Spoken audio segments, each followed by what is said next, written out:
Le titre du message de ce matin, c'est « Des intendants au service de Christ ». On voit ça dans 1 Corinthiens, chapitre 4, les versets 1 à 5, qu'on va lire ensemble. Pas ensemble, mais ensemble. Alors, 1 Corinthiens, chapitre 4, les versets 1 à 5 nous disent « Ainsi qu'on nous considère comme de simples serviteurs de Christ, des intendants chargés des secrets de Dieu. Or, en fin de compte, que demande-t-on des intendants? Qu'ils accomplissent fidèlement la tâche qui leur a été confiée. » Verset 3. « Pour ma part, peu m'importe le jugement que vous ou une instance humaine pouvez porter sur moi. D'ailleurs, je ne me juge pas non plus moi-même. Car bien que je n'ai rien à me reprocher, ce n'est pas cela qui fait de moi un juste.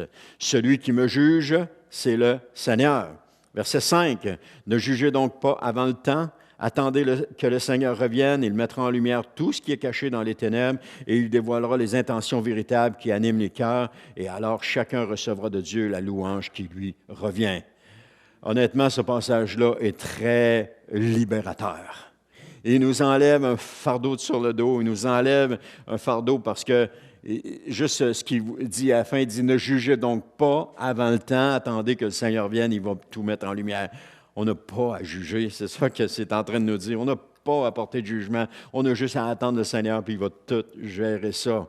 D'ailleurs, il est bien plus capable que chacun de nous, tout le monde mis ensemble, il est plus capable de gérer toutes ces choses-là, parce que lui voit au cœur, et nous, on ne voit pas au cœur, mais lui voit au cœur. La phrase thème du message, c'est « Les autres n'ont pas à juger ce que nous faisons en bon intendant, surtout si c'est le Seigneur qui nous demande de le faire. » Et Joyce Meyer a dit, « Nous avons souvent une plus haute opinion de nous-mêmes que nous ne le devrions, et il est facile de juger les autres et de critiquer leurs faiblesses et leurs défauts. » Je ne sais pas si ça vous est arrivé. Des fois, on porte des jugements sur les autres, mais c'est toujours en fonction de ce que nous sommes, ou en fonction de ce que nous pensons, ou en fonction de ce que nous avons comme conception, et là, on juge les autres. C'est malheureux, mais c'est comme ça. Une jeune fille du nom de Chelsea, 10 ans, et ça, c'est une histoire vraie, non pas que les autres n'étaient pas vraies, là, mais celle-là, elle est encore existante aujourd'hui. La fille a plus que 10 ans maintenant, là, mais elle avait reçu un ensemble d'art élaboré. Alors, elle a découvert que Dieu utilisait l'art pour l'aider à se sentir mieux lorsqu'elle était triste. Alors, lorsqu'elle a découvert que certains enfants n'avaient pas de matériel d'art facilement disponible, elle a voulu les aider. Alors, au moment de sa fête, elle a demandé à ses amis de ne pas lui apporter de cadeaux. Mais au lieu de cela, elle les a invités à faire un don de fournitures artistiques et à l'aider à remplir des boîtes pour les enfants dans le besoin. Plus tard, avec l'aide de sa famille, elle a lancé Chelsea Charity. Et vous aurez juste à aller sur Internet. Chelsea Charity existe encore aujourd'hui. Et ce qu'ils font, ils envoient des choses, justement des choses à dessin, etc., pour les enfants qui sont plus démunis. Donc, elle a commencé à demander à des gens, à plus de gens, de l'aider à remplir les boîtes afin qu'elle puisse aider plus d'enfants. Elle a même enseigné des astuces artistiques à des groupes qui ont reçu ces boîtes. Après qu'un présentateur de nouvelles locales ait interviewé Chelsea, les gens ont commencé à donner des fournitures dans tout le pays, alors que Chelsea Charity continue d'envoyer des fournitures d'art à l'international. Cette jeune fille démontre comment Dieu peut nous utiliser lorsque nous sommes prêts à vivre pour servir les autres. Elle était prête à cela. Et Dieu a utilisé cette jeune fille-là. Alors, la question du message est, Dieu vous a-t-il confié une tâche qu'il veut que vous accomplissiez? Je vous la répète, Dieu vous a-t-il confié une tâche qu'il veut que vous accomplissiez? Vous savez, le Seigneur sauve des gens, puis il leur confie une tâche à accomplir. On voit ça avec les disciples. Lorsque les disciples sont venus à Jésus, à un moment donné, Jésus leur a demandé d'accomplir une tâche et finalement, ils sont entrés dans leur appel après que Jésus, après l'effusion du Saint-Esprit, etc. Mais cette tâche peut prendre différentes formes. Et là, je ne suis pas en train de parler d'une tâche précise dans l'Église. Je ne suis pas en train de faire une publicité pour que tout le monde s'implique dans l'Église. Ce n'est pas ça mon message de ce matin. Mon message va au-delà de cela. Il va au niveau de notre relation avec Jésus et de ce que Jésus nous demande et de ce que nous devons faire dans notre relation avec Jésus. Parce que l'important, c'est que nous nous comportions comme des intendants ou en bon intendant. Nous ne devrions pas nous arrêter de faire quelque chose lorsque nous entendons un commentaire négatif ou encore sur notre travail. On ne devrait pas s'arrêter. Souvent, ce qui nous bloque, c'est ça. Et on entend un commentaire négatif et on arrête. Le Seigneur nous demande quelque chose et s'il y a des commentaires négatifs, ils ne doivent pas nous arrêter parce que le Seigneur nous l'a demandé. C'est clair, c'est net, c'est précis. On sait que c'est Dieu qui veut qu'on le fasse, alors on va le faire. Comme par exemple, le Seigneur nous appelle à parler à quelqu'un, et puis là, tu jases de ça avec un frère chrétien, puis il dit « Oh, ça ne donne rien d'y parler, cette personne-là ne veut rien savoir, tu perds ton temps, blablabla. » Et là, on entend des commentaires négatifs, puis on arrête. Mais Dieu a demandé quelque chose. C'est ça qui est le plus important. Dieu a demandé de parler. Il t'a demandé à toi de parler à cette personne, alors tu dois le faire. Vous devez le faire. On doit le faire. Lorsque Jésus nous parle, on doit le faire. Et ça, c'est surtout si on a une relation avec Jésus. Parce que quand il n'y a pas de relation avec Jésus, qu'importe ce que Jésus dit, ça passe 100 pieds au-dessus de la tête, et puis ça n'a aucun impact sur notre vie. Mais lorsqu'il y a une relation avec Jésus, puis que Jésus demande quelque chose, là, c'est une toute autre histoire. Là, on veut servir. On veut servir Jésus. On veut se dévouer pour lui. Le plus important sera toujours de plaire au Seigneur et jamais aux autres. On n'a pas à plaire aux gens. Et ça, c'est celui qui vous dit ça, c'est celui qui aimait plaire aux autres. Il voulait plaire aux autres. Et puis, s'il ne plaisait pas aux autres, il n'était pas bien là-dedans. Mais le Seigneur a transformé, le Seigneur a changé. Aujourd'hui, on ne fait plus les choses pour plaire aux autres, on fait les choses parce que le Seigneur demande de faire les choses. Toujours faire ce que Dieu nous demande de faire et jamais ce que les gens veulent que nous fassions selon eux. Je vous la répète. Toujours faire ce que Jésus nous demande de faire et jamais faire ce que les gens veulent qu'on fasse selon leur opinion à eux. Toujours faire ce que Jésus nous demande. C'est la chose la plus importante parce que ça démontre notre relation avec Jésus. Parce que s'il n'y a pas de relation avec Jésus, comme j'ai dit tantôt, il n'y a pas d'intérêt à rien faire pour lui. Mais lorsqu'il y a une relation avec Jésus, il y a de l'intérêt à faire quelque chose pour lui. On veut le servir. On veut vivre pour lui. Et l'apôtre Paul était ce type de personne. Il était, comme on appelle, un bon intendant du Seigneur. Et comme vous allez le voir dans le texte, il ne se relâchait jamais, et même lorsque les gens s'en prenaient à sa vie.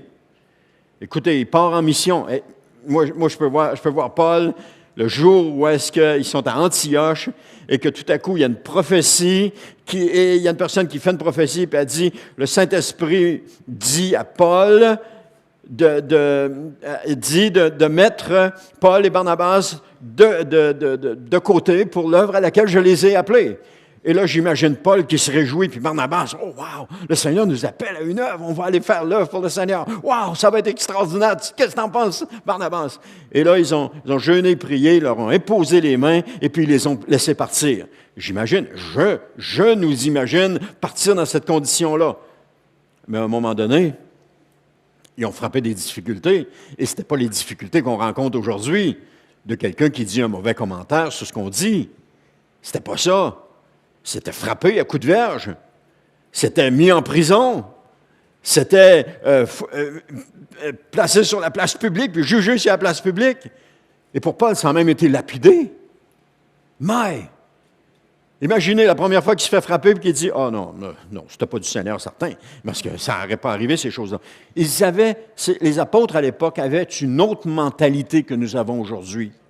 La mentalité qu'ils avaient, c'est qu'ils étaient prêts à souffrir pour leur Seigneur. Aujourd'hui, on n'est plus prêt à souffrir pour le Seigneur. Ou en tout cas, pas beaucoup, ou juste un petit peu. Mais aussitôt que quelqu'un dit un commentaire négatif, on n'accepte pas la souffrance de ce commentaire-là, et puis là, on recule, puis on ne fait plus rien. Mais le Seigneur, ce n'est pas ça qu'il nous demande. Il dit à un moment donné dans l'Évangile de Jean, il dit, vous aurez à souffrir dans ce monde. Vous aurez à souffrir dans ce monde.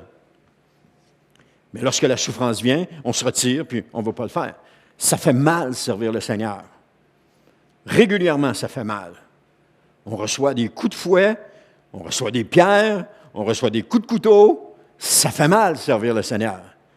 Mais c'est la plus belle chose qui existe de servir le Seigneur. Et si on sert le Seigneur là où il nous appelle, dans ce qu'il nous demande, Alléluia. Mais il ne faut pas nous arrêter lorsqu'il y a des commentaires négatifs qui arrivent, lorsqu'il y a des choses négatives qui arrivent. Parce que Paul aurait bien pu arriver à la première place qu'il fait, ils ne sont pas contents après lui, ils le mettent en prison, il aurait pu dire « Oh non, non, non, non, non, Seigneur, moi, c'est pas ça que je m'attendais en te suivant. Je pensais qu'on allait avoir du plaisir ensemble, qu'on allait avoir de la joie ensemble, puis qu'on allait... » Non! Paul et Silas ont été frappés, ils sont dans la prison, ils sont en train de louer le Seigneur en pleine nuit. Ils sont en train de louer. C'était extraordinaire. Ils avaient une attitude que nous n'avons pas aujourd'hui, mais que nous devrions avoir. Vous savez, Dieu prend des femmes et des hommes normaux et ils en fait des héros. Mais un héros, c'est quelqu'un qui souffre pour sa cause. Souffrir pour la cause. Le piège est que nous développions une trop haute opinion de nous-mêmes et que nous commencions à juger les autres. Ça, c'est un piège. Mais n'oubliez jamais que nous ne sommes jamais pas dans les souliers de l'autre personne. On n'est pas dans ses souliers, on ne sait pas ce qu'il vit, on ne sait pas ce que Jésus lui a demandé. Et parce qu'on ne sait pas ce que Jésus lui a demandé, on ne peut pas le juger. C'est pour ça qu'il disait dans l'acétate avant, ne jugez de rien jusqu'à ce que le Seigneur vienne, parce que lui va juger de toutes choses. Parce que mon point de vue de la situation extérieure est complètement différent du point de vue de la situation intérieure de la personne qui a cette relation avec le Seigneur Jésus et qui marche en communion avec le Seigneur Jésus. Le point de vue est complètement différent.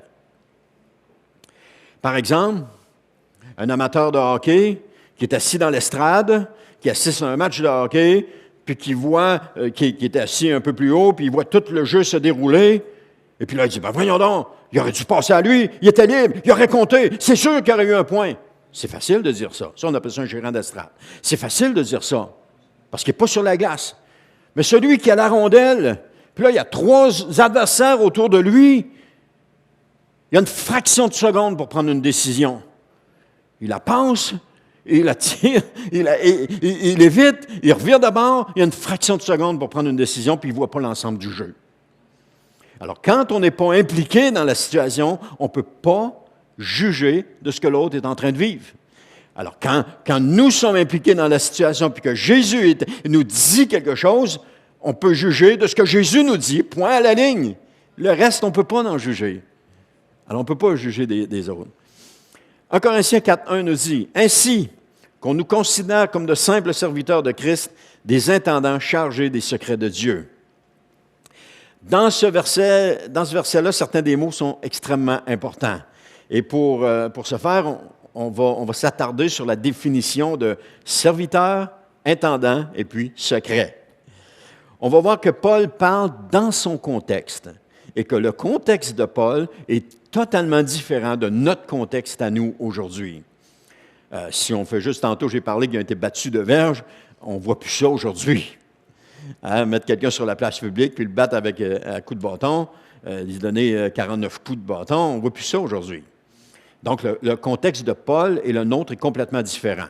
Alors, pour bien saisir ce que Paul est en train de dire dans ce verset-là, il est nécessaire de comprendre son contexte. Alors, si on parle d'intendant, pour nous, un intendant, on a une définition dans notre tête, mais selon la définition qu'en fait le dictionnaire, c'est celle-ci, c'est celui ou celle qui est chargé de régir les biens, de conduire et de surveiller la maison d'un prince, d'un grand seigneur ou d'un riche particulier. Ça, c'est la définition, dans notre contexte, d'un intendant. Mais cette définition-là, elle représente bien notre contexte, mais elle est complètement différente du contexte de l'apôtre Paul.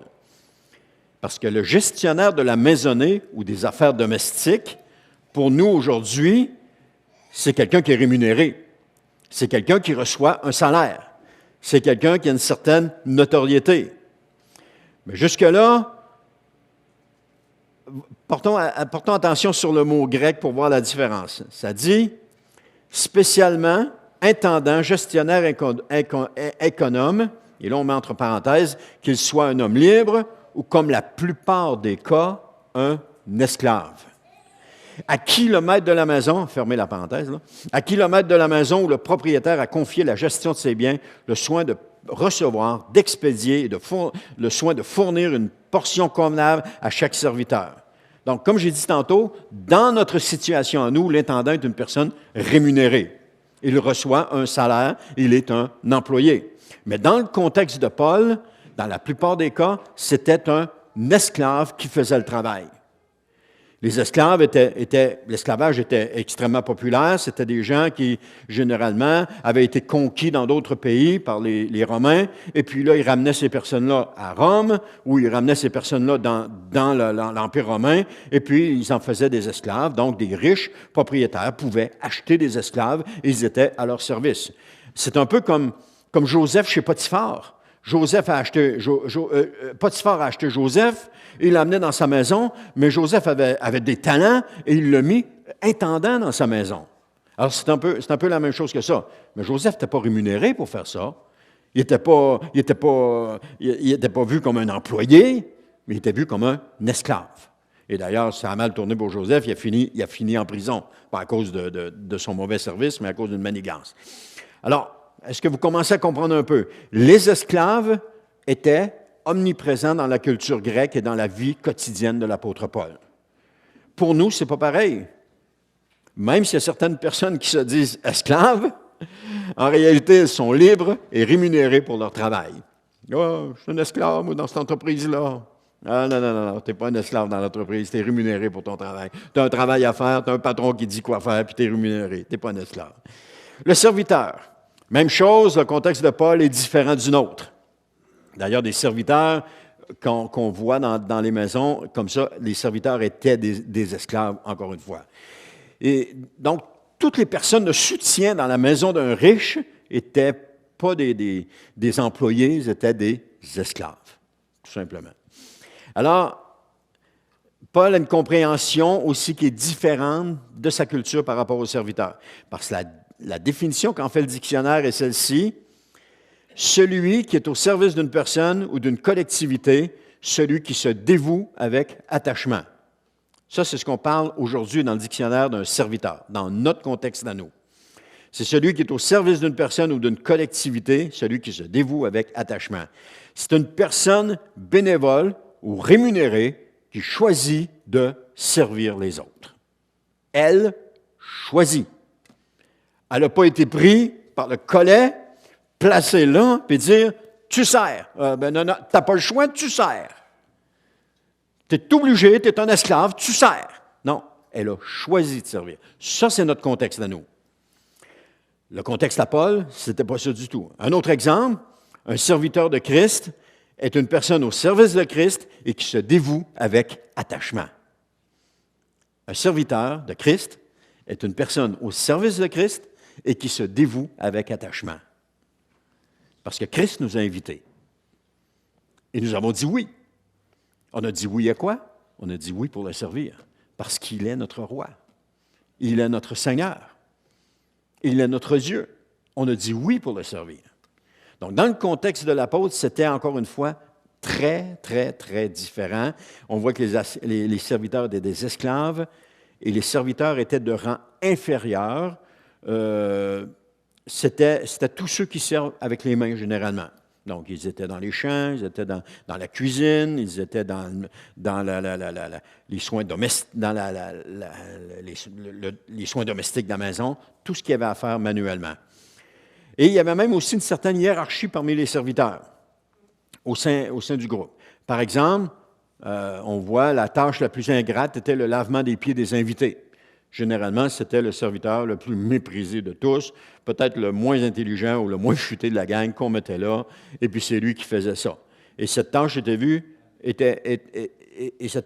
comme une tâche que personne ne voulait accomplir. C'était le plus méprisé des serviteurs qui étaient placés là. Et ça en dit long concernant les serviteurs qui devaient effectuer cette tâche. D'ailleurs, Jésus, en prenant la serviette et en lavant les pieds de ses disciples, en a déstabilisé quelques-uns dans son groupe. C'était inconcevable dans la société dans laquelle ils étaient. C'était inconcevable que Jésus puisse faire une chose pareille, de s'abaisser à ce niveau-là. C'était le niveau le plus bas de la société. C'était impensable qu'il puisse le faire. Seulement, il leur a donné une leçon, une réelle leçon d'humilité. Une très bonne leçon d'humilité. D'ailleurs, Jésus leur a dit, puis je le paraphrase, « Si vous vous dites, mes serviteurs, voici comment vous devrez vous conduire avec moi et avec les autres. » On voit ça dans Jean 13, 15. Je l'ai paraphrasé. Si vous vous dites, mes serviteurs, voici comment vous devrez vous conduire, avec moi et avec les autres. C'est ça que Jésus a donné comme leçon aux disciples. Alors, comme vous voyez, les contextes sont vraiment différents. Donc, quand on analyse la parole, qu'on regarde la parole, c'est important d'essayer de se mettre dans ce contexte-là ou de prendre l'information pour être dans ce contexte-là. Un dernier mot qu'on va voir, c'était secret. Le mot grec signifie chose cachée ou secrète, non évidente à la compréhension.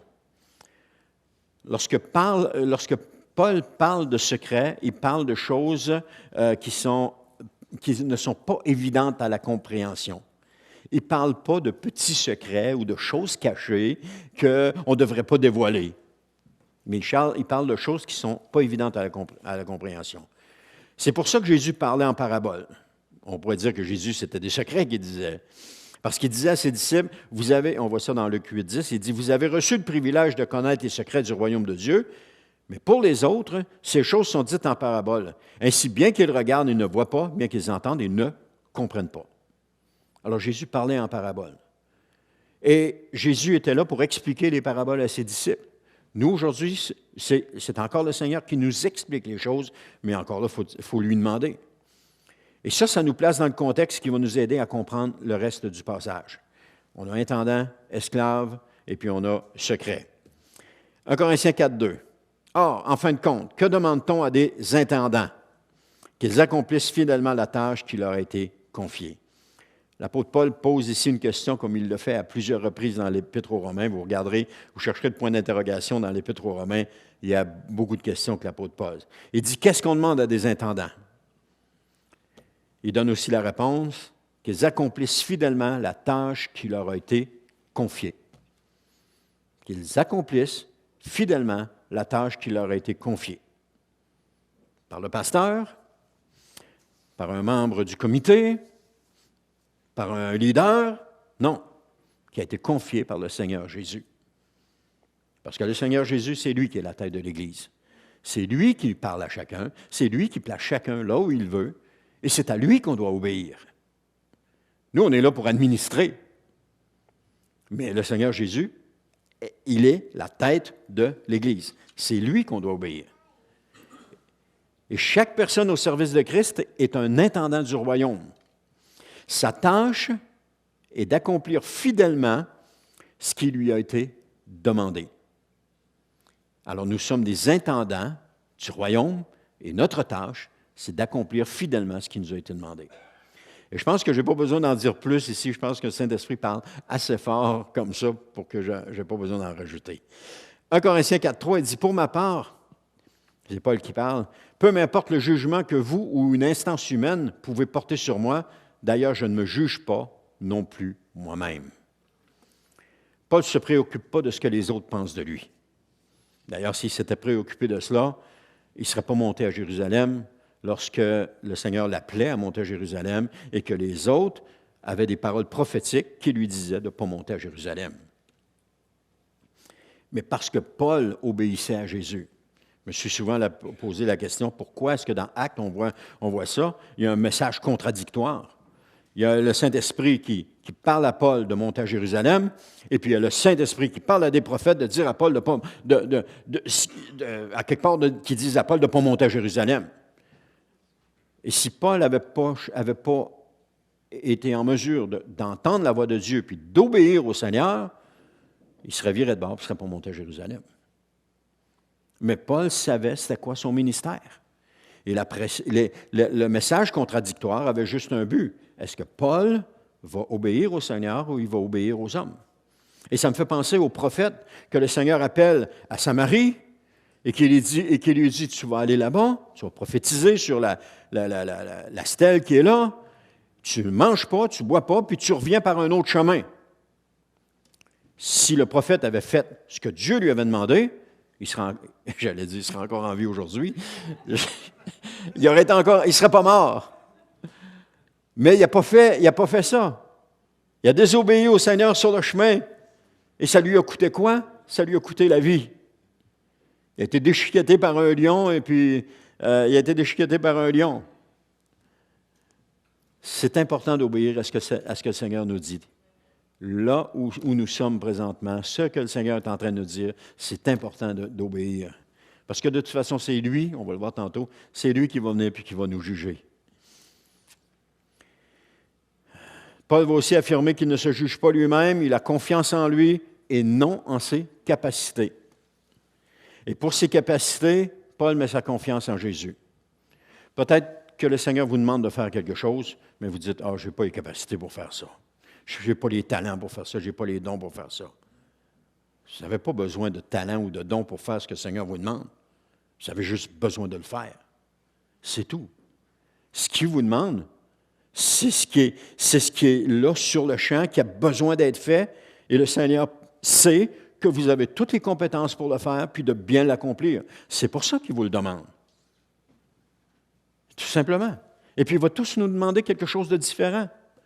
Mais si nous le faisons, imaginez la joie qu'il y a dans notre cœur lorsqu'on obéit au Seigneur. Mais en contrepartie, lorsqu'on n'obéit pas, comment est-ce qu'on se sent mal à l'intérieur? Parce qu'on n'a pas servi ce qu'il nous demandait. Obéir au Seigneur, c'est la chose la plus importante. Il dit, il ne se juge pas parce qu'il affirme au verset suivant qu'il n'a rien à se reprocher. Paul n'a rien à se reprocher. Il va dire dans 1 Corinthiens 4,4, « Car bien que je n'ai rien à me reprocher, ce n'est pas cela qui fait de moi un juste, c'est celui qui me juge, c'est le Seigneur. » Ce n'est pas parce que tu n'as rien à te reprocher que tu es un juste ou que tu es sauvé. C'est ça qu'il est en train de dire. Je suis sauvé parce que j'ai mis ma confiance en Jésus. J'ai fait confiance à Jésus. Jésus est mort, il a payé le prix. Il m'a dit, donne-moi ta vie, puis je vais te donner la vie éternelle. Moi, j'ai dit, OK, Seigneur, j'accepte le marché. C'est un bon marché. Il va me permettre de vivre éternellement si aujourd'hui je lui fais confiance. C'est un bon marché. Il nous en donne beaucoup plus que ce qu'on peut y en donner. Mais après ça, on a à marcher avec lui. On a à le servir. Là où il veut qu'on le serve. De la façon qu'il veut qu'on le fasse. C'est ça qu'on a à faire. On doit lui obéir. C'est ça. Il n'y a rien à se reprocher parce que ce n'est pas lui qui se juge, c'est le Seigneur qui est son juge. Il a totalement remis sa vie entre les mains de Christ. Il s'est abandonné à Jésus. Le jour où est-ce que Dieu l'a appelé, lorsque le Saint-Esprit a dit « Mettez-moi à part Paul et Barnabas pour l'œuvre à laquelle je les ai appelés », Paul s'est entièrement consacré au Seigneur Jésus. Et quoi que ce soit qui arrivait, Paul allait toujours aller dans la direction que le Seigneur allait lui montrer, et jamais le contraire. À un moment donné, il veut se rendre à quelque part, et le Saint-Esprit lui dit dans un songe, « Non, rends-toi pas là ». Il lui présente un rêve où est-ce qu'il y a un Macédonien qui lui dit « Viens chez nous, on veut être sauvés », quelque chose du genre. Et puis là, Paul, quand il se lève le matin, il dit « Non, okay, c'est beau, le Seigneur a parlé, on ne part plus par là, on s'en va par là. » Le Seigneur avait parlé, on s'en va en Macédoine. Et qu'est-ce qui est arrivé en Macédoine? Qu'est-ce qui est arrivé en Macédoine? Paul a connu toute une explosion extraordinaire de réveil dans la place. Non! Il s'est fait arrêter, il s'est fait mettre en prison, et puis c'est parce qu'il a été arrêté, qu'il a été mis en prison, que Dieu a manifesté sa gloire, qu'il a ouvert les portes de la prison, puis que le gardien s'est réveillé, puis en voulant tirer son épée, parce que le gardien, s'il ne le faisait pas lui-même, ses supérieurs allaient le faire, et que Paul a crié du fond de la prison alors qu'il fait noir, et dit « Touche, fais-toi pas de mal, on est tous là. » Combien d'entre nous, on aurait été jusque-là pour servir le Seigneur? Combien d'entre nous, on aurait été jusque-là? Quand une personne fait juste nous dire un commentaire négatif, et là, on vient tout frustré, dans notre susceptibilité, puis qu'on dit, « Oh, ben là, Seigneur, si c'est comme ça, moi, non, je refuse. » Et puis là, on recule, puis on ne fait pas ce que le Seigneur nous a demandé. C'est juste un petit commentaire négatif, là. C'est pas grand-chose. Quelqu'un nous a dit que ça ne faisait pas son affaire, ce qu'on était en train de faire, puis que ce n'était pas ça qu'on devrait faire.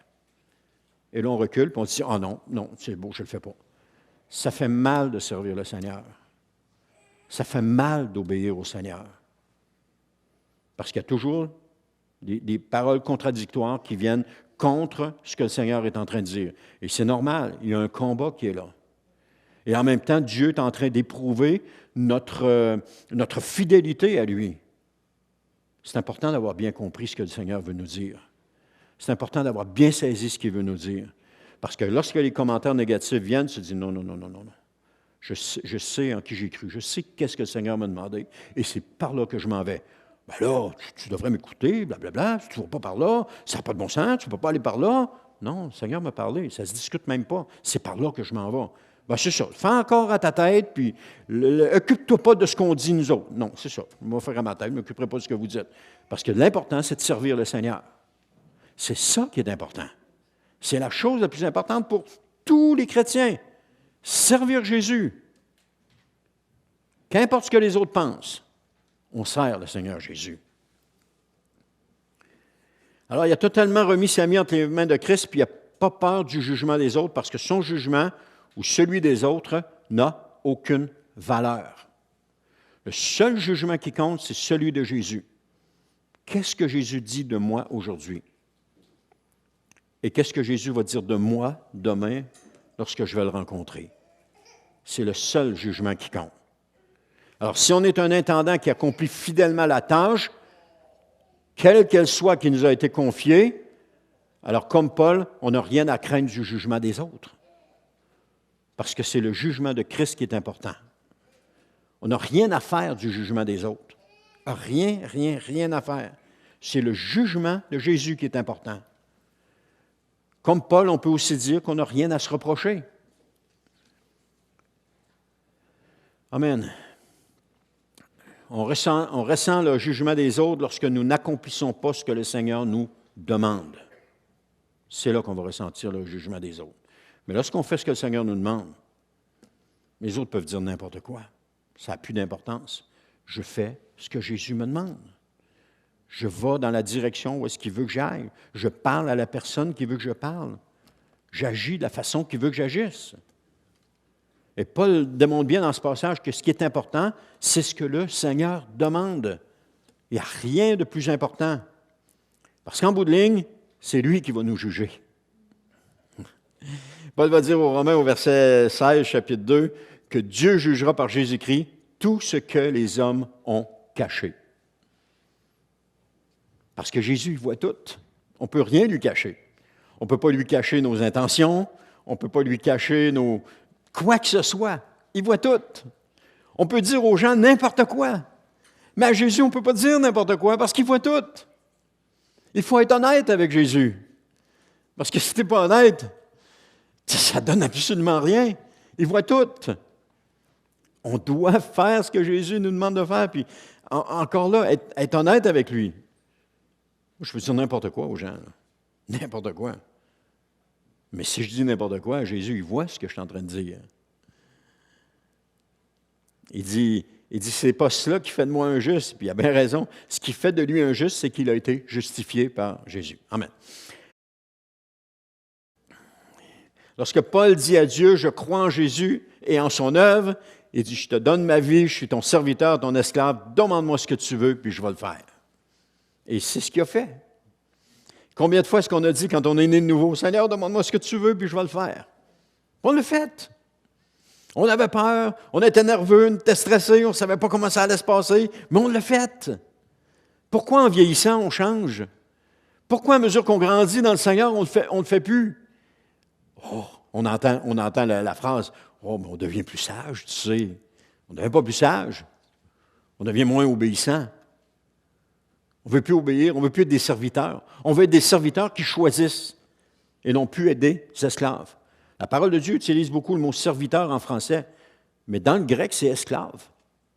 Et esclave, dans le contexte de Paul, tout le monde savait ce que c'était.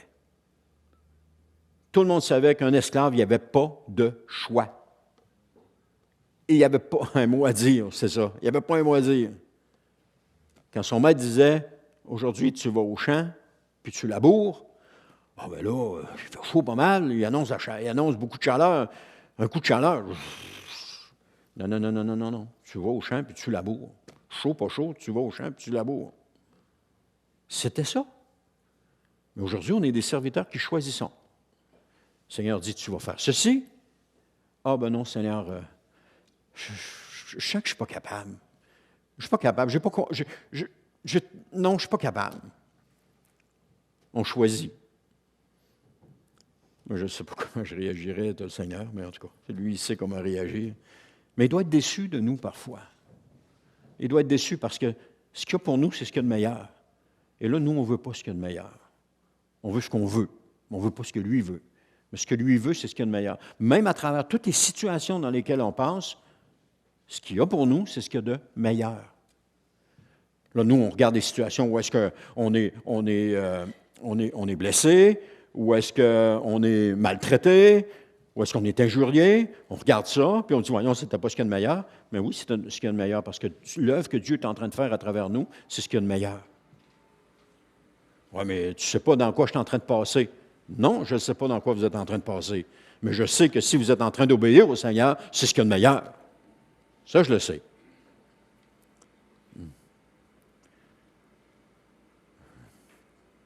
Aujourd'hui, on se considère plus comme... Nous ne nous considérons plus comme des esclaves de Christ. Nous nous voyons plus comme des serviteurs de luxe. C'est-à-dire qu'on choisit de faire ou non ce que Jésus demande. On choisit d'aller dans cette direction-là, on choisit d'aller là, on choisit nos plans, notre vision, nos endroits, mais on ne fait pas ce que le Seigneur nous demande, parce que quand le Seigneur nous demande quelque chose, ça nous fait peur, et puis ça nous sort de notre zone de confort. On préfère rester dans notre zone de confort. 1 Corinthiens 4, 5. Ne jugez donc pas avant le temps. Attendez que le Seigneur revienne, et il mettra en lumière tout ce qui est caché dans les ténèbres, et il dévoilera les intentions véritables qui animent les cœurs. Alors chacun recevra de Dieu la louange qui lui revient. Ne jugez donc pas avant le temps. Les chrétiens se comportent de différentes façons, n'est-ce pas? Ils prennent toutes sortes de décisions, parfois choquantes ou encore insensées à nos yeux, mais ce que Paul nous dit, c'est de ne pas juger avant le temps. Parce que lorsque nous jugeons les autres, nous les jugeons selon nos critères à nous, selon nos standards à nous. Mais on ne sait pas ce que Jésus a dit à la personne. On n'a aucune idée de ce qu'il a dit à la personne. Et puis s'il n'a pas parlé, ça fait quoi? Pourquoi est-ce que nous voulons absolument que les autres fassent ce que nous pensons que c'est ça qui doit être fait? Est-ce que nous sommes Dieu? Est-ce qu'on est Jésus pour ces personnes-là? Non. On n'est pas ça, pantoute. On est des serviteurs. Alors, si le maître nous a dit à un, fais ceci, les autres n'ont pas à juger de ce qu'il est en train de faire. Le maître lui a dit de faire ça. Donc, il doit le faire. Mais là, nous, on juge. On regarde ça, puis on juge, puis on n'est pas d'accord. La phrase que j'entends le plus souvent sur des posts que je mets sur Facebook, c'est « Ah, mais je ne suis pas d'accord avec toi. » Je m'en sac que tu ne sois pas d'accord. Pardon? Je m'en fous que tu ne sois pas d'accord. Ça ne me fait pas un pli que tu ne sois pas d'accord. Je l'ai écrit, je l'ai dit, c'est tout. En autant que je l'ai fait parce que le Seigneur me l'a demandé de le faire. Mais si je l'ai fait parce que j'avais juste envie de provoquer, là, c'est une autre histoire. Mais ça n'a pas d'importance ce que les autres pensent. La chose la plus importante, c'est ce que Jésus nous demande de faire. C'est la chose la plus importante. Le reste, ce n'est pas important. Et vous savez que quand je suis devenu pasteur, c'était des leçons que j'ai dû apprendre parce que c'était pas des choses qui étaient innées en moi, c'est des leçons à travers lesquelles j'ai dû apprendre. Que les autres font ce que le Seigneur leur demande de faire et qu'ils ne font pas ce que moi j'ai envie qu'ils fassent. Et ça n'a pas tout le temps été le fun. Hein? Parce que moi, dans ma conception à moi, c'est pas de même que ça devrait se faire autrement, mais le Seigneur en a décidé autrement. Alors j'ai dû apprendre à me soumettre à ce que le Seigneur disait. J'ai dû apprendre à me soumettre à la volonté de Dieu, puis d'accepter que les autres ne fassent pas les choses comme j'avais envie qu'ils les fassent. Et c'était un trait de caractère en moi qui était là. Parce que même dans ma famille, ça avait été comme ça. Quand les enfants étaient jeunes, c'était comme ça. Mais en grandissant, les choses, le Seigneur m'a changé, m'a transformé. Puis aujourd'hui, je suis capable de dire, OK, c'est pas ce que je pense, c'est pas de même que je l'aurais fait, mais si c'est ça que le Seigneur lui a demandé, qu'est-ce que j'ai à dire là-dessus? Et si c'est pas ça que le Seigneur lui a demandé, puis qu'il le fait pareil, bien, je n'ai pas à le juger, Dieu va le juger. Alors, je n'ai pas à le juger. Ça enlève tout un poids sur nos épaules, je peux vous le dire, parce qu'à partir de ce moment-là, les personnes ne sont pas notre responsabilité, ils sont la responsabilité du Seigneur Jésus. Et qu'importe ce qu'ils font, ça les regarde. J'en ai vu qui ont pris des drôles de décisions, mais c'était leur choix. Alors, à partir de là, c'est Seigneur, bénis-les, accompagne-les, bénis-les. Ah, c'est sûr que des fois, les décisions ont fait mal. C'était des blessures qui étaient à vif, ça venait écorcher profondément. Mais, Seigneur, bénis-les. Je ne comprends pas pourquoi, mais toi, tu comprends, toi, tu le sais. Amen, bénis-les. C'est l'attitude qu'on devrait avoir tout le temps envers nos frères et nos sœurs. Puis quand on prie pour eux autres, c'est Seigneur, que ta volonté s'accomplisse dans sa vie. Seigneur, parle-lui. Et après ça, on prie, Seigneur, parle-lui ou parle à elle. Et puis là, la personne fait quelque chose, puis on n'est pas content de ce qu'elle fait parce que ce n'est pas ce qu'on avait pensé qu'elle devrait faire.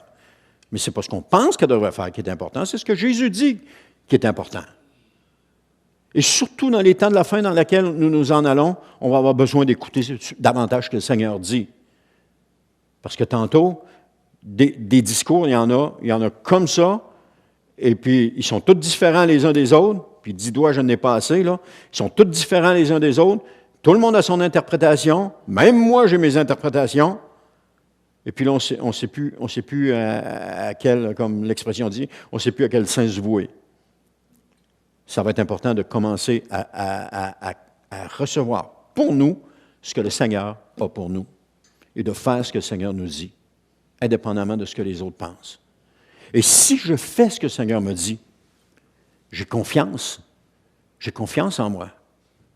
Et je sais que je m'en vais dans la direction que le Seigneur m'a demandé. Qu'importe ce que les autres pensent, ça n'a plus d'importance. Je fais ce que le Seigneur m'a demandé. Et à partir du moment que je fais ce que le Seigneur m'a demandé, qu'est-ce qu'il y a dans mon cœur? Il y a de la joie. Qu'importe les situations, qu'importe ce qu'on dit à mon propos, qu'importe ce qu'on rapporte, il y a de la joie parce que je sais que je fais ce que le Seigneur m'a dit. Et si je suis un enfant de Dieu, je n'ai pas de misère à savoir ce que le Seigneur me dit. Si j'ai une relation avec Jésus, je n'ai pas de misère à savoir ce qu'il me dit. Je sais ce qu'il me dit. Ah, ça peut arriver que je fasse des erreurs, mais c'est pas grave. Le Seigneur est là pour nous rattraper et puis continuer de faire ce qu'il nous dit.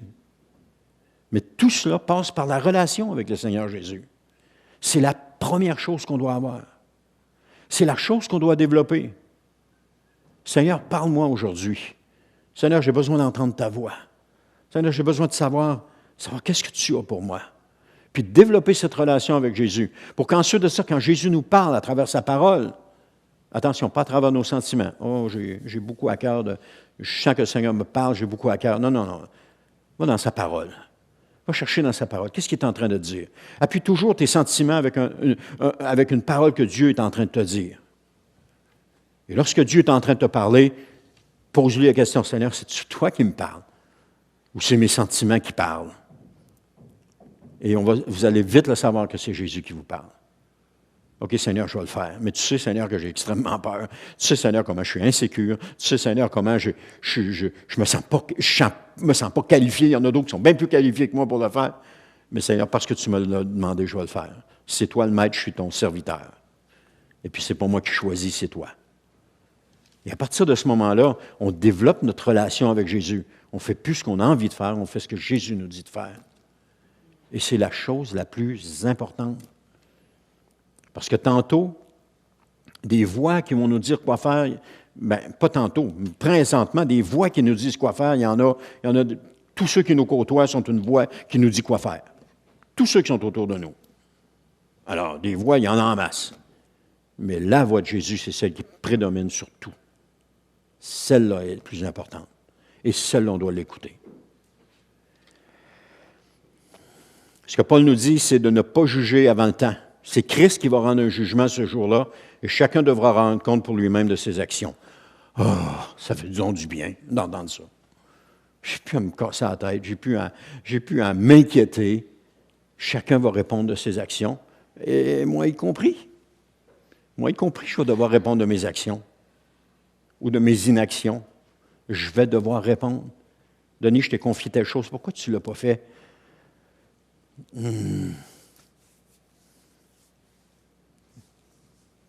Qu'est-ce que je vais répondre? Ça va être ça. Le Seigneur va savoir la réponse. Hein? Lui, il va la savoir. Je n'aurai pas besoin d'en dire ben des mots. Qu'est-ce que je vais pouvoir dire? C'est Seigneur, pardonne-moi. Pardonne-moi. C'est tout ce que je peux dire. C'est lui qui va juger. Alors, lui va me juger, puis il va juger chacun de nous. Alors, Seigneur, gloire à toi. Que ta volonté s'accomplisse. Tout le fardeau est parti. La seule chose qui nous reste, c'est se concentrer sur le Seigneur Jésus, se concentrer sur ce qu'il veut qu'on dise. Vous savez, je travaillais dans la vente et puis j'avais changé de compagnie à un moment donné. Et puis, on vendait des pièces électroniques à l'époque. Et puis, j'avais changé de compagnie.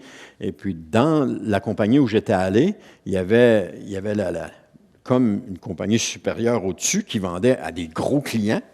Et puis, il y avait nous autres un petit peu en dessous qui vendaient à des clients plus petits. Mais là, nous autres, un petit peu en dessous, on voulait aussi vendre à ces gros-là, parce que nous autres, on vendait, mettons, à coût de 500 les morceaux, mais l'autre, c'est à coût de 10 000. On les voulait, ces commandes-là aussi. Mais l'autre était structuré pour ça. Nous, on était structurés pour là. Il n'y avait pas un qui était plus gros que l'autre. Et là, mon patron, il regardait tout le temps qu'est-ce que l'autre faisait, qu'est-ce qu'il était en train de faire dans l'autre compagnie, parce qu'il y avait des représentants à Québec, dans la ville de l'autre compagnie. Puis, il était tout le temps en train de regarder, cette personne-là, elle a eu telle commande, elle a eu tel montant, regarde, elle a pogné ça chez ce client-là, parce qu'on visitait les mêmes clients. Mais on n'avait pas le même volume, parce que quand le client voulait 500 morceaux, il ne demandait pas à l'autre, parce que l'autre disait, mais non, moi, c'est à coût de 10 000 que je vais te les vendre. Je ne peux pas les vendre à coût de 500. Va voir eux autres. Fait que nous autres, on ramassait tout le temps les petites commandes, puis l'autre ramassait tout le temps les grosses. Alors, mon patron regardait ça. Puis à un moment donné, on est dans une réunion, puis je ne sais pas pourquoi, il se met à parler de ça, puis l'autre vendeur le regardait, elle m'a dit, mais elle dit, t'as donc bien du temps à perdre. Tout le temps regarder ce qu'on est en train de faire. Tout le temps regarder ce qu'on est en train de faire. T'as donc bien du temps à perdre. Et c'est la même chose avec ça. Quand on commence à regarder ce que les autres sont en train de faire, c'est comme si le Seigneur nous dit, mais tu as donc bien du temps à perdre. Concentre-toi sur moi. C'est ça que le Seigneur est en train de dire un matin. Concentre-toi sur moi. Et Pierre a fait la même chose. Quand Jésus lui a dit, Jésus lui a donné son appel, il a vu Jean qui s'en venait, puis il dit, lui, il va arriver quoi avec? Jésus a dit, c'est pas de tes affaires, je le paraphrase, c'est pas de tes affaires. Toi, suis-moi. C'est ça qui est le plus important. Moi, je vais m'occuper de lui. Et il s'en est très bien occupé. Jésus sait très bien s'occuper de chacun de nous. Il sait mieux s'occuper de chacun de nous de ce que nous, on est capable de s'en occuper. Et comme Jésus sait s'en occuper, ben il va s'occuper de moi, il va s'occuper de Jean-Marc, il va s'occuper de Ginette, il va s'occuper de Michel, il va s'occuper de Massan, il va s'occuper de chacun de nous. Et puis ça va être ce qu'il y a de plus beau. Il va s'occuper d'Émilie puis de Sophie Laurence. Ça va être ce qu'il y a de plus beau, ça va être ce qu'il y a de meilleur. Et toute l'harmonie va être là. Parce qu'on ne sera pas en train de se surveiller les uns les autres, puis de dire, « Ouais, mais Seigneur, moi, tu me demandes de faire ça, mais lui, il ne fait rien, blablabla. » Si lui, il ne fait rien, c'est peut-être parce qu'il n'est pas en train d'obéir. Ou c'est parce que le Seigneur lui a dit, « Tu ne fais rien pour le moment. » Ça peut arriver. Alors, si je commence à regarder tout ce qu'il fait, j'ai donc bien du temps à perdre. Mon but, c'est de me concentrer sur le Seigneur Jésus. Et puis, Seigneur, on remet tout le monde à la grâce de Dieu. Et puis après, quand quelqu'un fait quelque chose de spécial, il vient voir et dit, « Hey, le Seigneur m'a demandé de faire ça, puis j'ai fait ça. » Qu'est-ce qu'on fait? Wow! On se réjouit parce que cette personne-là, elle a fait quelque chose, non? Parce que cette personne-là a obéi au Seigneur et puis qu'elle a vécu quelque chose d'extraordinaire. Parce que quand on obéit au Seigneur, on vit des choses extraordinaires. C'est pas toujours le fun sur le coup, mais c'est quand même ce qu'il y a de meilleur. Oubliez jamais ça. Ça va toujours être ce qu'il y a de meilleur. Ce que Jésus nous demande, c'est ce qu'il y a de meilleur. Même si ça fait mal. Parce que ça vient nous former. L'épée là, qui qui est super belle, là, puis je regardais, je ne sais pas si vous avez déjà regardé l'émission, comment ça s'appelait? Anne sur Historia, l'émission qu'on regardait avec le fer, là, les forgerons, quelque chose de même, là.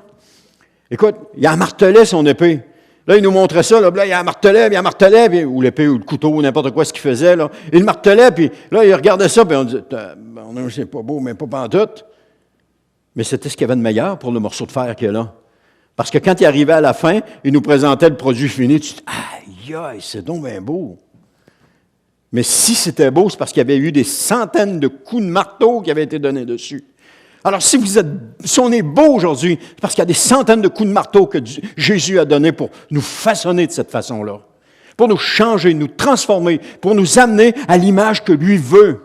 Et lorsque Jésus va nous présenter à son Père, il va dire, « Mais, c'est donc bien beau. C'est donc bien beau ce que tu as fait avec Doris. C'est donc bien beau ce que tu as fait avec Charlotte. C'est donc bien beau. » C'est des centaines de milliers de coups de marteau. Mais que c'est beau. Ça va être ça. Il faut concentrer sur Jésus, ne plus concentrer sur les autres. Laissons faire les autres. Et ça, c'est une leçon qu'on apprend. C'est des leçons que le Seigneur nous apprend, qu'il nous montre. Si, je ne sais pas, Michel était sur le stage, puis il voyait Patrick, puis il passait son temps à regarder Patrick. Il disait, ah non, comment ça, il joue de même, puis pourquoi il ne joue pas de même? Bien, Michel, il ne serait plus dans le rythme, puis il ne serait plus avec la note, il serait complètement à côté. Parce que là, il serait concentré sur Patrick, là. Je parle de même parce que Patrick était là, Michel était là. Il peut être de même aussi. Mais il serait concentré dessus, puis là, il ne serait plus dedans. Pourquoi est-ce qu'ils sont capables de jouer en harmonie ensemble? C'est parce que chacun se concentre sur sa portion à lui. Il laisse faire la portion de l'autre. Ouais, mais moi, je n'aurais pas donné le coup de pic comme ça, je l'aurais donné comme ça, puis ça n'a pas d'importance, laisse-le donner le coup de pic qu'il veut, puis comme il veut. Ce qui est important, c'est qu'il fasse ce que Jésus lui demande, comme il veut. Amen. C'est juste une image comme ça, là, mais... Il y a des chrétiens qui agissent de façon à ne pas respecter l'autorité de Dieu que Dieu a établie sur eux. Il y en a d'autres qui agissent avec précipitation, puis il y en a d'autres qui se préoccupent de personne. Mais tout ce que nous faisons, c'est Christ qui va nous juger. Point à la ligne. Christ va nous juger. Alors pourquoi je m'élève en juge entre Christ et la personne? Christ va nous juger.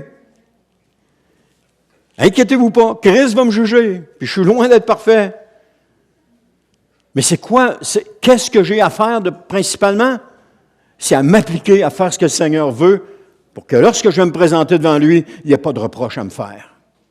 Si je m'applique à faire ce que le Seigneur veut, ça va être un bon moment quand je vais me rencontrer devant lui.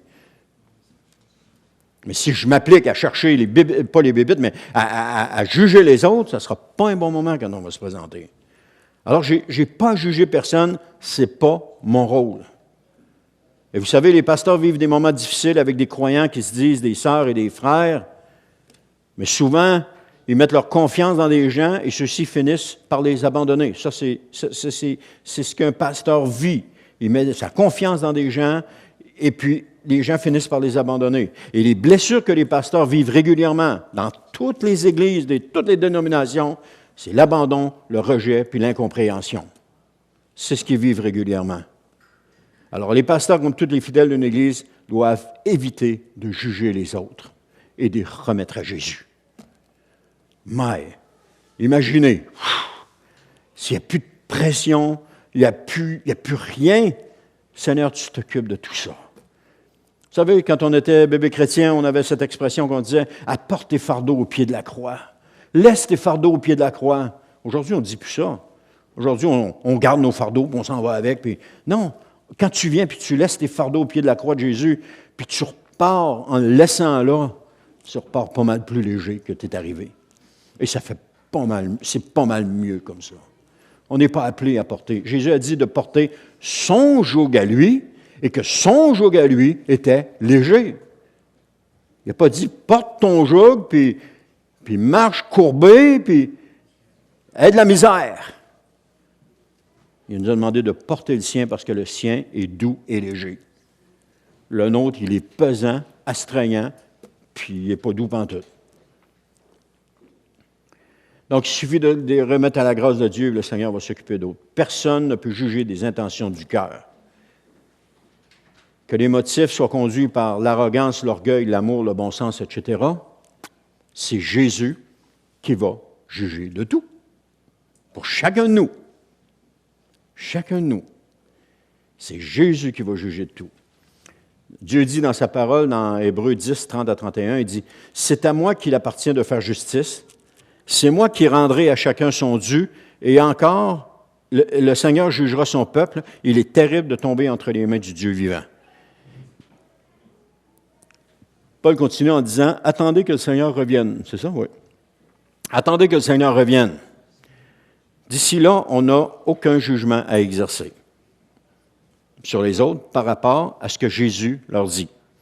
Je sais que la Bible, le Nouveau Testament, Paul va déclarer qu'on peut juger, mais par rapport à ce que Jésus dit à la personne, on n'a aucun jugement à adresser là-dessus.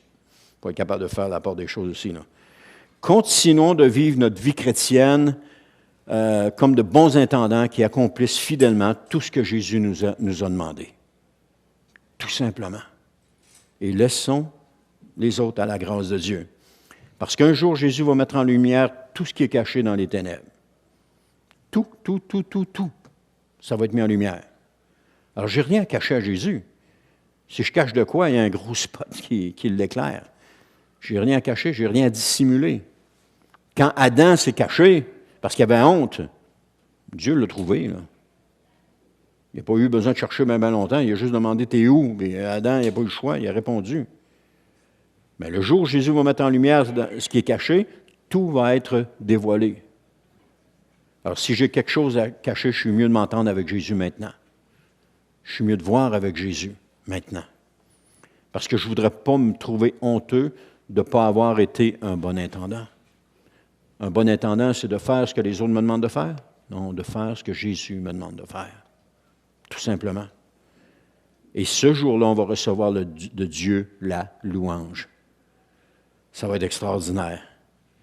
Recevoir de Dieu la louange. Et le mot grec qui est utilisé, c'est recevoir l'approbation ou l'éloge. Viens, entre dans la joie de ton maître. C'est une éloge, c'est une approbation, c'est extraordinaire. Ce jour-là, nous recevrons de Dieu l'approbation ou l'éloge, parce qu'on va avoir fait ce que Jésus nous demande de faire. Tout simplement. Tout simplement. Rien d'autre. Rien de plus, rien de moins. Juste ce qu'il demande. Pas de pression, pas de fardeau, juste ce qu'il demande. Et lorsqu'il nous demande de le faire, on le fait promptement. Et c'est extraordinaire. C'est extraordinaire comment est-ce qu'on peut se sentir. Et je termine avec ceci. Si, parce qu'il y a un si je suis un intendant qui accomplit fidèlement la tâche qui lui a été confiée, de cette façon, je n'ai pas à tenir compte du jugement des autres. Et ainsi, je n'aurai rien à me reprocher. Tout simplement. Et vous savez que c'est ça qui dénote l'amour les uns envers les autres. Parce que quand tu n'as plus rien, quand tu n'as pas rien sur ton cœur, OK, je vais essayer de l'expliquer autrement. Admettons que je vois quelqu'un puis qu'il ne fait pas ce que moi je pense qu'il devrait faire. J'ai quelque chose sur mon cœur contre cette personne-là. Et je ne peux pas avoir un amour réel envers cette personne-là parce que je porte un jugement sur elle. Elle ne fait pas ce que je voudrais qu'elle fasse comme moi je pense qu'elle devrait le faire. Mais si je n'ai pas ça, si j'ai juste, mais le Seigneur fait en elle ce qu'il doit faire, gloire à Dieu, il y a un amour sincère qui est là. Il y a un amour qui est là, puis il n'y a comme pas rien entre les deux. Il y a juste, Mike, je t'aime comme mon frère ou comme ma sœur. Je t'aime parce que je sais que tu fais ce que le Seigneur te demande. Puis je suis content que tu ne fasses pas ce que je te demande, ce que je souhaite que tu fasses, parce que c'est pas ça que le Seigneur veut. Il y a comme ce lien d'amour qui est là. Mais si on a un jugement sur cette personne-là, le lien d'amour est brisé. Il ne peut pas avoir de lien d'amour parce qu'il y a un jugement. Avec l'amour, il ne peut pas avoir autre chose que de l'amour. Alors, si je remets tout ça au Seigneur, puis que chacun de nous, on est là en train de servir le Seigneur, bien, gloire à Dieu. Il n'y a plus de fardeau, il n'y a plus rien, il y a juste un amour sincère qui est là. Il n'y a pas de jugement. Même si des fois, ça va à l'encontre de ce qu'on pense. Mais si la personne est en train de servir le Seigneur, mais si elle n'est pas en train de servir le Seigneur, ça ne me regarde pas. Ça la regarde elle. Mais si elle est en train de servir le Seigneur, ça ne regarde pas ce que je pense. Vous comprenez ce que je suis en train de dire ce matin? Laissons ça entre les mains du Seigneur. Laissons-y ça entre les mains. Arrêtons de se préoccuper de ce que nous pensons, puis de vouloir que les autres fassent ce qu'on pense. Laissons-lui ça entre les mains. Et si on lui laisse entre les mains, il y a un amour sincère qui est là. Tout simplement. Et je dois vous avouer que quand je suis arrivé dans cette église, il y a plusieurs années, c'était pas de même que je pensais. Non. Et ceux qui sont là depuis le début le savent. Ils m'ont vu aller. C'était pas ça, c'était loin d'être ça que je pensais. Mais aujourd'hui, c'est ça que je pense. Pourquoi? Parce qu'à travers les épreuves, les difficultés que le Seigneur a mis sur ma route, il m'a appris cette leçon-là. Appris à laisser les autres à la grâce de Dieu. Les laisser entre les mains de Dieu. Denis, c'est pas grave. Suis-moi, toi. C'est ça qui est important. Et si chacun de nous, on faisait ça, imaginez l'ambiance qu'il y aurait dans ces lieux. Plus de jugement sur personne. Plus rien à dire contre personne. Le Seigneur va s'en occuper. Le Seigneur va les juger. Juste un amour sincère entre les deux. C'est tout. Moi, j'aimerais ça être capable de le communiquer encore plus fort. C'est tellement là, mais les mots ne suffisent pas à traduire ce que j'ai sur mon cœur, ce que je pense. Que les mots ne sont pas suffisants. Mais juste... Amen. Allons-y avec un chant, puis on va conclure après ça. Alléluia. Je ne sais pas si vous voulez vous lever, pas je ne sais pas, mais si vous voulez vous lever avec nous pour un dernier chant.